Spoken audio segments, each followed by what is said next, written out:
Alors, pour ainsi dire, bien-aimés en Christ, j'aimerais encore une fois vous inviter sur le tableau. Et vous allez comprendre véritablement les agissements suspects de ce bien-aimé. Alors, comme nous le voyons sur cette capture de vidéo, ce bien-aimé rend hommage à sa défunte épouse, et cela le 11 juin 2025.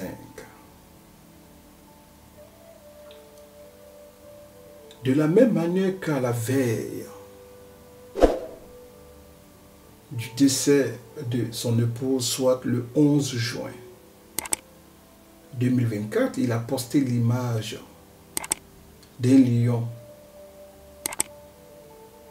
en amenant un message de payer le prix de la couronne. Mais chose bizarre, mais cette année encore, il reprend le même rituel. Soit la veille du jour où il doit rendre hommage à sa défunte épouse, mais cette fois-ci, il prêche encore un autre message à la veille de cet hommage. Et ce message, bizarrement, de façon subliminale, parle encore de payer le prix. Alors, bien-aimé de Dieu, nous l'écoutons. Un jour, l'Esprit de Dieu m'a dit, tu n'es pas fatigué. Tu n'es pas fatigué de parler de la vie des autres.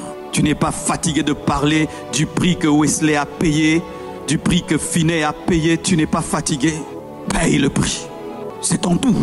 Paye le prix. C'est ton tout. Paye le prix. C'est ton tout. Paye le prix. Oh, le Dieu de Paul, le Dieu de Daniel, d'Ézéchiel. Et toi alors? Ce sont des hommes de la même nature que toi, qui avaient une tête comme toi, deux jambes comme toi, deux mains comme toi, un cœur comme toi. Et un jour, je parlais avec un ami. Et on parlait des prix. J'ai dit, je suis fatigué. Je vais payer le prix. Je vais payer le prix. Je suis fatigué. Je vais payer le prix. Alors, pour ainsi dire, bien-aimé en Christ, il y a encore une autre révélation qui ressort de ces captures de vidéos précédemment présentées. Alors, selon le grand frère de la défunte,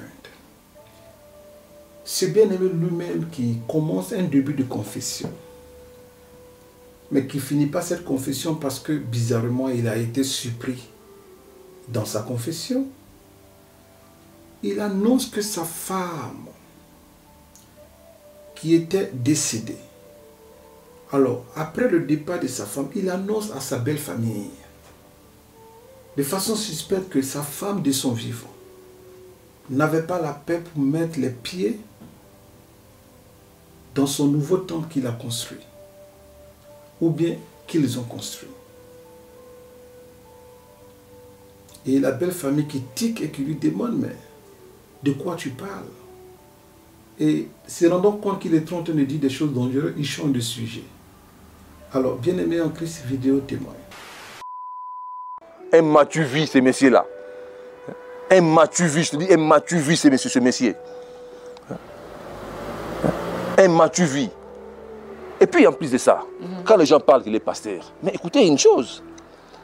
Vous savez, un jour, lui-même, comme il a l'habitude de parler, c'est un monsieur qui parle comme une femme. Il n'a pas de retenue. Vous savez, un homme a des... Il y a des caractères d'un homme. Des caractères masculins. C'est-à-dire, il faut avoir un peu de retenue quand tu parles. Mais c'est pas lui. C'est pas moi. Mais un jour, il rencontre, après la mort de Blanche, il dit, vous savez, Blanche de son vivant, elle ne voulait même pas entrer dans les trucs là, l'air lodge qu'il a construit à la deuxième rue là. Ah, mais ma soeur était là, elle a tiqué. Marcelo a dit ça. Mais oui, il a dit ça à la famille. Ma soeur a dit, mais pourquoi elle ne voulait pas y entrer? Parce que c'est votre temple ou votre lodge ou votre je sais pas, votre sanctuaire. Je dis, ah, je ne sais pas. Mais après, il a changé, l'autre sujet. Ah bon? Ah, mais je te dis. Non, ce monsieur, il faut avoir le temps de l'écouter. Ce monsieur, il faut avoir le temps de comprendre ce qu'il est. Vous n'allez même pas l'acclamer. Je vous dis la vérité. Je vous dis la vérité. Alors, pour ainsi dire, bien-aimés en Christ, nous venons encore une fois, à peine d'écouter, les déclarations du grand frère de la défunte qui révèle, ou bien qui met en lumière, les déclarations, voire les réactions suspectes du pasteur Andgriffe Marcelo Donassi. Quel était le but de cette confession de venir annoncer à la belle famille, et cela après le décès de leurs parentes, que cette dernière avait la peur de mettre les pieds dans le nouveau temple qui est supposé être à l'honneur de l'Éternel.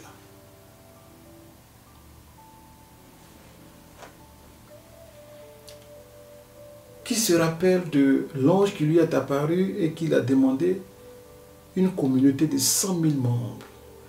Est-ce Dieu qui leur donne tous ces temples? Cela m'étonnerait. Parce que la sainte parole de Dieu même nous avertit, et cela à la lumière du livre des Actes, en son chapitre 7, verset 48, en complémentarité avec Actes chapitre 17, verset 24, que l'Éternel notre Dieu, étant le Seigneur du ciel et de la terre, n'habite point dans des temples faits de mains d'hommes. Mais c'est eux qui parlent du temple de Dieu, de la maison de Dieu. Alors que selon Hébreux chapitre 3, verset 6, la maison de Dieu, c'est nous. C'est eux qui parlent du temple de Dieu, alors que selon 1 Corinthiens chapitre 6, verset 19, en complémentarité avec 1 Corinthiens chapitre 3, verset 16, la Bible dit que c'est nous qui sommes le temple du Saint-Esprit. Et plus loin, lorsque nous lisons Galates chapitre 2, verset 20, la Bible dit: si je vis, ce n'est plus moi qui vis, mais c'est Jésus-Christ qui vit en moi. Mais eux, ils continuent de bâtir des temples jusqu'à leurs propres femmes ont peur de mettre les pieds là-bas. Mais il y a encore une autre révélation qui ressort. Ce nouveau temple, où sa femme avait peur de mettre les pieds. Mais c'est quand il a inauguré ce temple-là. Pourquoi il ne l'a pas inauguré du vivant de sa femme, qui avait une peur d'y mettre les pieds, comme si elle sentait le danger d'y mettre les pieds? Alors, pour ainsi dire, bien-aimés de Dieu, nous retournons sur l'écran. Alors, selon cette capture vidéo, ce bien-aimé annonce qu'ils vont déménager dans le temple. Et cela, le 15 juin. C'est-à-dire quelques jours seulement après l'anniversaire du décès de son épouse. Pourquoi attendre forcément un an pour déménager dans ces locaux? Et pourquoi attendre que passe au moins un an de deuil pour arriver dans ce lieu? Et regardez bien, il déménage là-bas le 15 juin. Alors, quand nous regardons bien le nombre 15, qui est la date du déménagement dans le nouveau temple où la femme ne voulait pas mettre les pieds. Chose bizarre, il a connu sa femme à l'âge de 15 ans. Comme vous le voyez sur ce poste. Mais ensuite, il déménage non seulement le 15, mais le 15 juin. Mais chose bizarre, sa femme qu'il a connue, non seulement à l'âge de 15 ans, est morte dans le mois de juin. Donc c'est-à-dire 15 juin. 15 qui correspond à l'âge de sa femme, qui ne voulait pas mettre les pieds dans ce temple lorsqu'il l'a connue, et le mois de juin qui correspond au mois de décès de sa femme. Pourquoi il a attendu un an après la mort de son épouse pour faire déménager le peuple de Dieu en ce lieu. C'est lui-là même qui a demandé à l'ange de lui donner une communauté de 100 000 membres. Mais à quel prix? À défaut que l'ange aussi sauve sa famille en griffe. Nous savons aujourd'hui que ce salut-là a coûté la vie à son épouse. Et 1 an après, il déménage dans ce nouveau temple. Comme vous le voyez sur les images.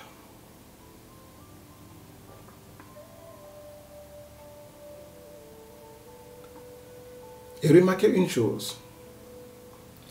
Le même jour où d'après lui, il fait semblant de rendre hommage à sa défunte épouse, c'est-à-dire le 11 juin. Pourquoi je dis il fait semblant de rendre hommage? Mais regardez même les mots qu'il a utilisés pour rendre hommage à celle avec qui il a partagé 18 années de sa vie. Il parle des veuves, il parle des orphelins, sans même véritablement mentionner le nom de son épouse.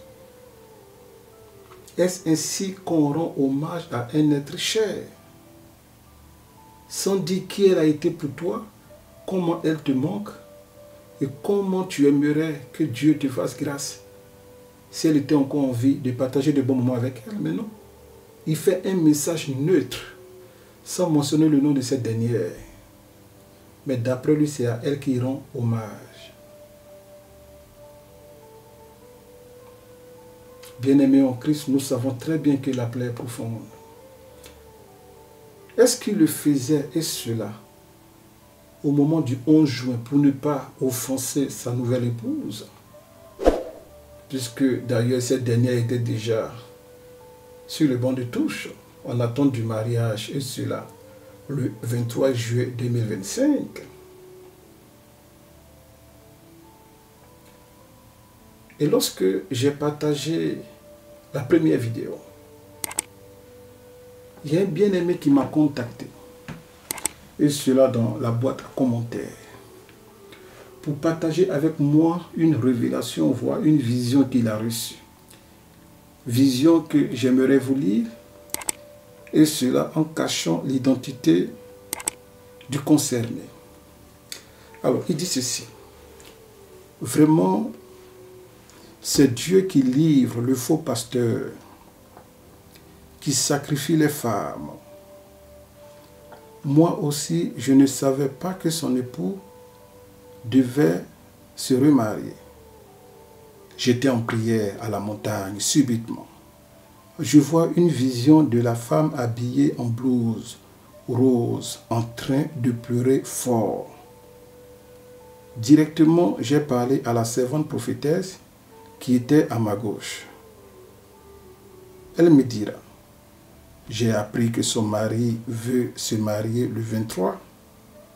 Alors j'ai dit, la femme n'est pas contente de ça.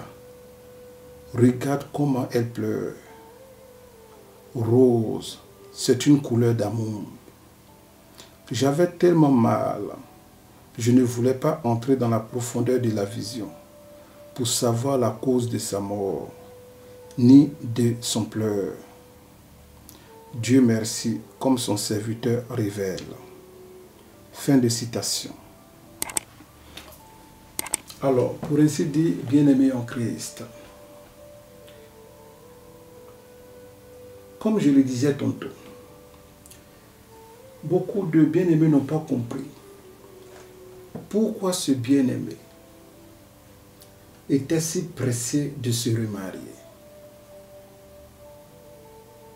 Et une des raisons pour lesquelles il allait se remarier en Belgique, à part le problème d'immigration et d'avoir les papiers et ainsi de suite, pour pouvoir voyager sans visa et cela à l'étranger, voire plus en Europe.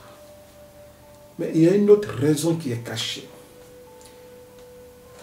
Notre bien-aimée Blanche, comme c'est d'elle qu'il s'agit, ne donne pas de paix à son mari. En d'autres termes, il y a beaucoup de bien-aimés qui voient cette bien-aimée les apparaître et cela dans un sentiment de mécontentement Dans certains cas, elle livre même le message pour dire que mon mari en sait beaucoup plus sur la cause de ma mort. Alors, ce bien-aimé n'a pas la paix. Il n'arrive même pas à dormir, et cela, sans crainte dans sa propre chambre conjugale. Voilà pourquoi il est obligé de se remarier rapidement pour envoyer une autre femme, et cela pour effacer les traces de la première, croyant que le physique peut effacer le spirituel. Et pourquoi le dis-je?